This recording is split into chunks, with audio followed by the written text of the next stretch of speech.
God bless you guys. Thank you for tuning in to Let's Talk About It once again.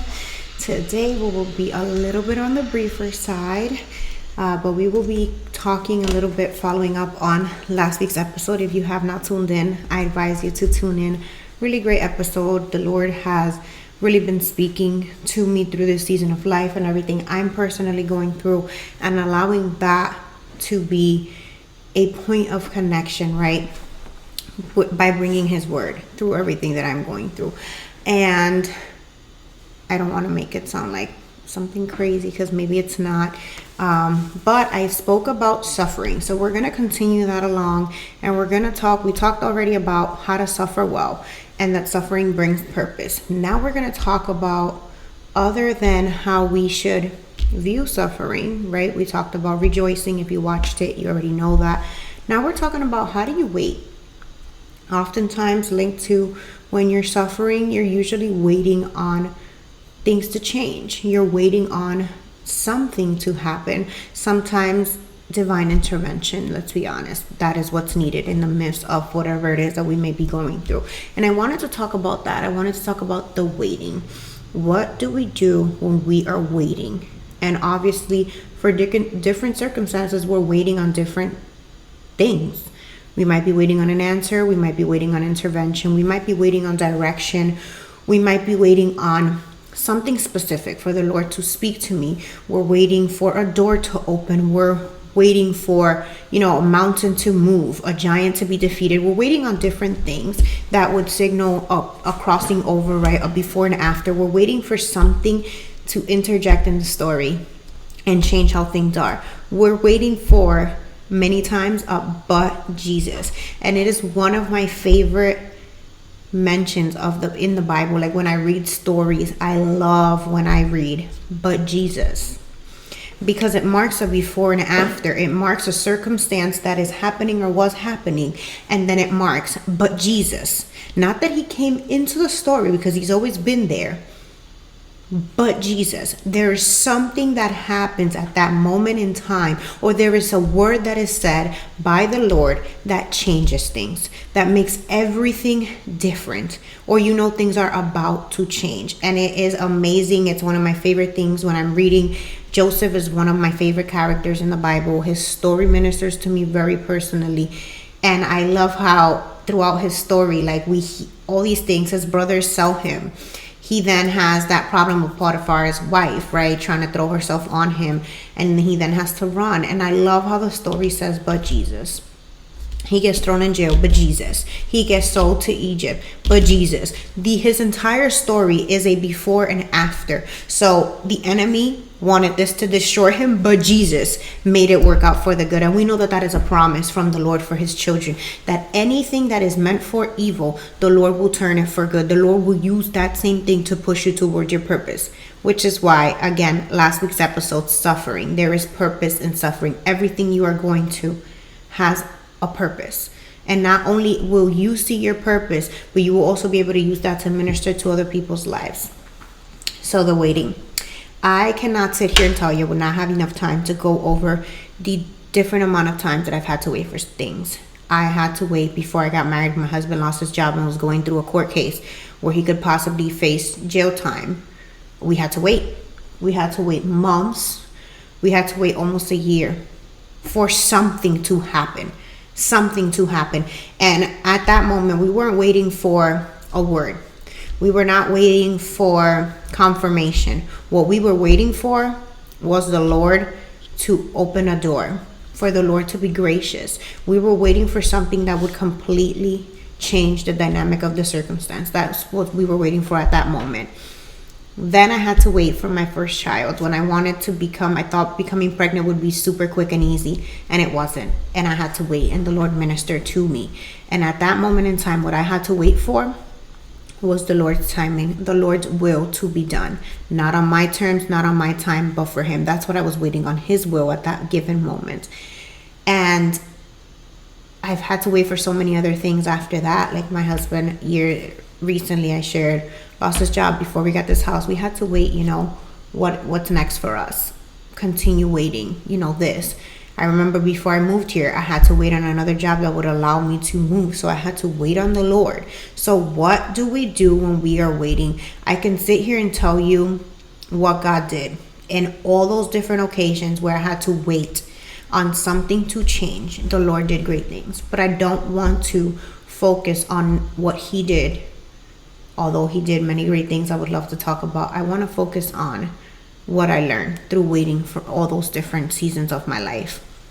And one very famous quote that we hear, and even for me, like it resonates a lot, and it's embedded in my heart, is Psalms 46, just the very first part that says, "Be still and know that I am God." And this word is oftentimes used when you tell someone, "Oh, I'm waiting on an answer. I'm waiting on God to move. I'm waiting on God to do something. I'm waiting on a miracle. I'm waiting on a turnaround." You hear a lot of people tell you, "Be still and know that I am God." And you kind of say, well, what the heck does that mean? And does that necessarily apply to everything? Be still and know that I am God.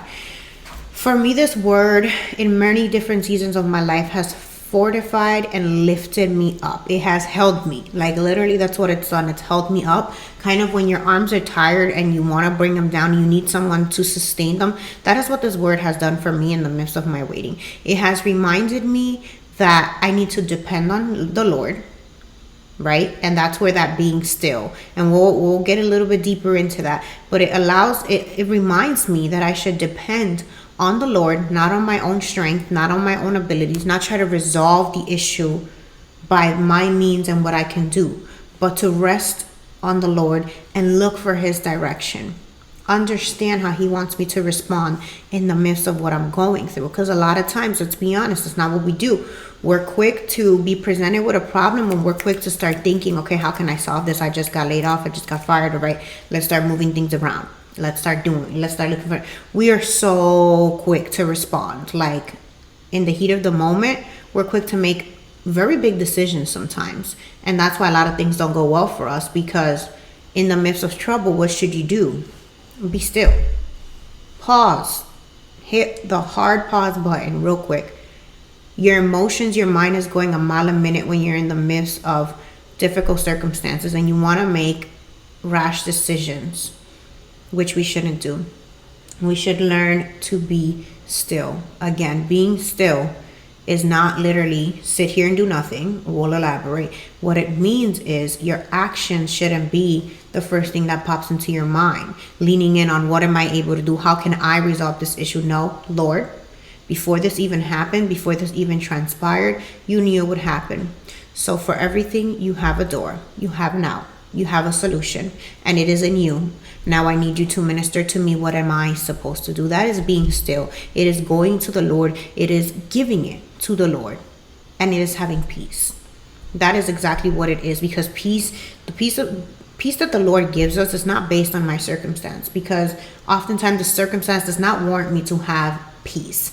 But the peace of the Lord is in the midst of the circumstance. We are still at peace. And that is really what being still is all about, depending on the Lord and receiving his peace. That's how you're able to be still. Like, how can someone literally, mentally be still? Your mind is not running around all over the place looking for a solution. Only if you know that the solution is in someone else's hands.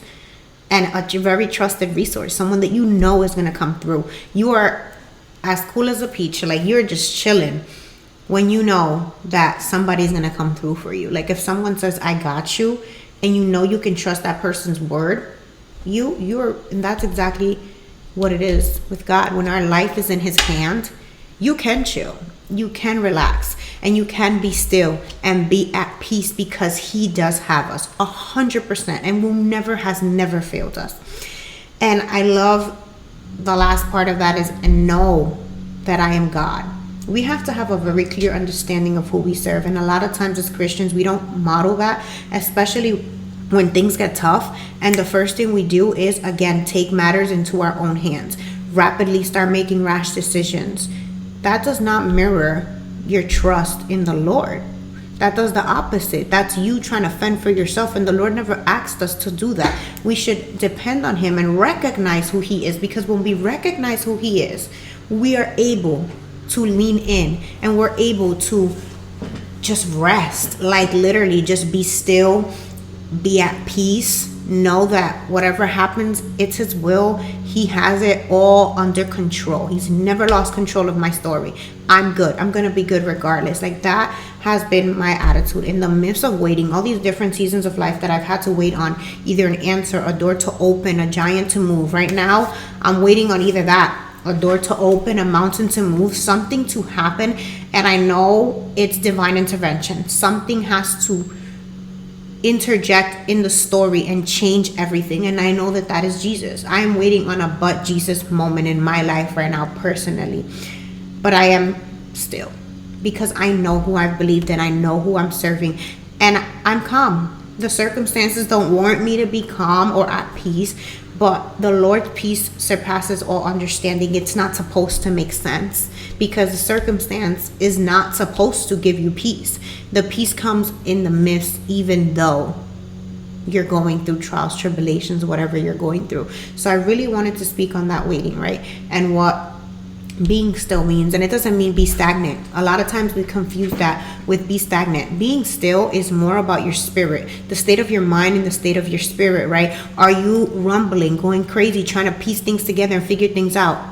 Let it go. Give it to Jesus. He puts all the pieces perfectly together because he knows where everything goes. You are going to be here guessing and trying to do the best you can. And trust me, it's nothing against God's abilities to really line everything up so perfectly.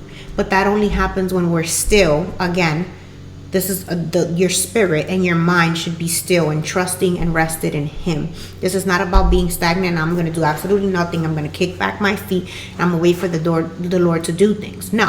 When we're supposed to be waiting, the way that we're supposed to be waiting on an answer, a door to open, a mountain to move, is in prayer.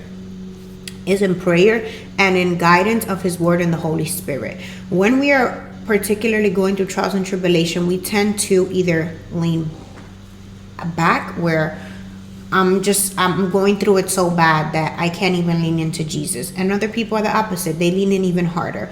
Well, I'm here to tell you, leaning in harder is what we're supposed to do. Why? Because in the middle of trials and tribulations, when you're going through suffering, when you're going through hard times, you really need to discern the voice of God, and it's going to take more effort because you're going to have to set your emotions aside. You are hurt, you're going through it, so you're not at your best, but you need to lean into the Lord so that you can pay a close ear to what the Holy Spirit wants to tell you, to how the Holy Spirit wants to guide you, because that is what's very important in the midst of the suffering, in the midst of you waiting. The Lord many times wants to minister to us and tell us, hey, go do this, go apply for this job, go to this particular place, speak to this person. I want you to pray for your brother, to receive a miracle. And sometimes we don't get what he's asking us to do. But trust me, there's power in obedience. Sometimes your breakthrough, all it takes is you being obedient. But many times, again, we're troubled and we don't lean in to the Lord, to his word. Like, that is the time where you're supposed to dig deeper so that you can be in tune with when he is ready to tell you, hey, move. I need you to move and I need you to do it right now. Because a lot of times be still. Let me, just sit back, wait on something to miraculously happen. Can God make something miraculously happen? Absolutely. Without you and me moving a finger? Absolutely. But a lot of things, a lot of breakthrough, a lot of that, and Jesus sometimes takes you to do an action. Sometimes there is something he has commanded you to do. So we need to make sure in the midst of the waiting, we are leaning in even harder. And our discernment is as high as it can be. We're tightening and leaning into that discernment so that we can hear the Lord's voice, so that we can understand, what am I supposed to do in the middle of this circumstance? And sometimes God will literally just tell you, do nothing. Just trust me. Do absolutely nothing. Continue to do exactly what you've been doing. But there you go. We have guidance. And sometimes the Lord will tell you, I need you to do this, and give us something very specific to do, so that we may be able to experience that and Jesus moment in our life, so that we may be able to make it to that after part of our suffering. So I want to encourage you today, in the midst of waiting, whatever you're waiting on, confirmation, an answer, a giant to be knocked down like Goliath was, a mountain to move out of your way, a door to open, whatever you're waiting on, whether it's a miracle, something small, something big, we must learn how to adequately wait. And that is by being still and knowing who you're waiting on, knowing that he is God.